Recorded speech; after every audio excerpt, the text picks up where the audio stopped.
یہ ایک سچی کہانی ہے۔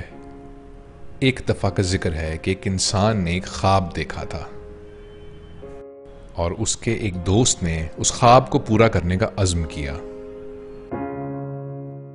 اس ایک عزم نے ایک نیا ملک بنایا اور دنیا کا نقشہ ہمیشہ کے لیے بدل دیا۔ اس ملک کا نام ہے پاکستان۔ ہمیں پاکستان کو قائم رکھنے کے لیے ابھی اور قربانی کرنا ہوگی۔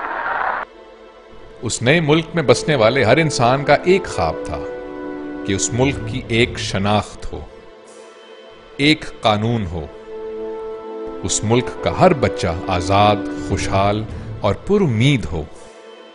جس انسان نے یہ خواب دیکھا تھا اس کے ہاتھ میں تلوار نہیں، قلم تھا۔ آزادی کے فوراً بعد جس قوم کو 5 سال میں دم توڑ دینے کی پیشن گوئی کی گئی تھی، آئندہ آنے والی دہائیوں میں اسی قوم نے باکمال لوگوں کی ایک فوج سے دنیا کو حیران کر دیا۔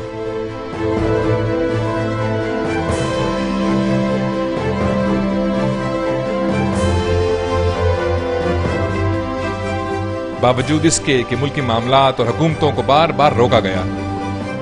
Army has tried to save 70 million people of East Pakistan against armed rebels of East Pakistan. اس ایک قوم کو بار بار تقسیم کیا جاتا رہا، کبھی مذہب، کبھی قومیت، کبھی زبان کے نام پہ۔ Justice must be done. انسانوں کے ساتھ ساتھ ادارے بھی اغوا برائے تاوان کا شکار ہوتے گئے۔ آواز اٹھانے، مزاحمت کرنے اور امن چاہنے والے نامعلوم لوگوں کے ہاتھوں غائب ہوتے رہے۔ چہرے بدلتے گئے، بیانات بدلتے گئے، الزامات بدلتے گئے، سرخیاں بدلتی گئیں، مگر حالات نہیں بدلے۔ ہر دفعہ نئی حکومت آئی، تبدیلی نہیں آئی۔ کتابیں مہنگی ہوتی گئیں، گولیاں سستی۔ چھوٹی چوری کرنے والے جیلوں میں چلے گئے، بڑی وارداتیں کرنے والے ایوانوں میں۔ اسلحے کی فیکٹریاں کھڑی ہوتی گئیں، سکول گرتے گئے۔ اس ملک کا ہر بچہ پیدا ہونے سے پہلے ہی 75,000 روپے کا مقروض ہو گیا۔ جن ہاتھوں نے آنے والے کل میں اس ملک کی تاریخ لکھنی تھی، وہ آج کی جنگ میں معذور ہو گئے۔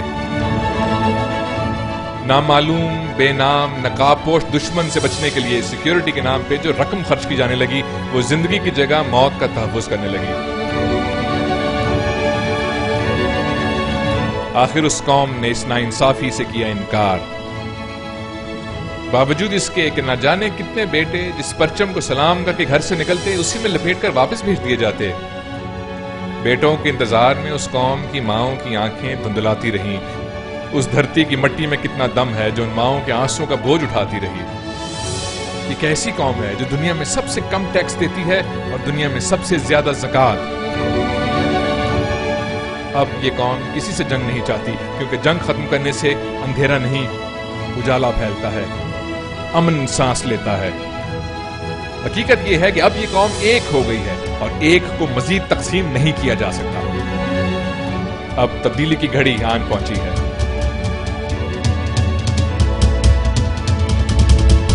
اب یہ قوم دوبارہ ان لوگوں کے ہاتھوں میں اپنا مستقبل دیکھنا چاہتی ہے جن کے دوسرے ہاتھ میں بندوق نہیں، قلم ہو، جو اپنے ملک کی بقا کی جنگ لڑیں۔